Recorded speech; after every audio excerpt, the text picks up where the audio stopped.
हाय दोस्तों, कैसे हो आप सब?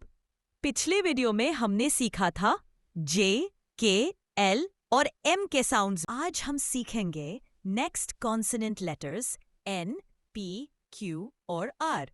चलिए शुरू करते हैं। ये है लेटर एन। एन का साउंड होता है न, जैसे एन से नेट, एन से नोज। अब देखते हैं लेटर पी। पी का साउंड होता है प, जैसे पी से पेन, पी से पिग। नेक्स्ट है लेटर क्यू।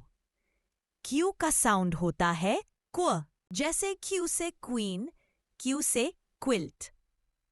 और ये है लेटर आर।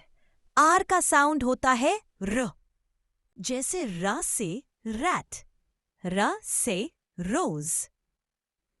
चलिए अब सभी साउंड्स एक साथ बोलते हैं। न, प, क्व, र। आप भी इन लेटर्स को बोलकर प्रैक्टिस कीजिए। आज हमने सीखा एन, पी, क्यू और आर के साउंड्स। अगले वीडियो में हम पढ़ेंगे और कॉन्सोनेंट्स। तब तक के लिए keep upskilling, keep growing. Bye.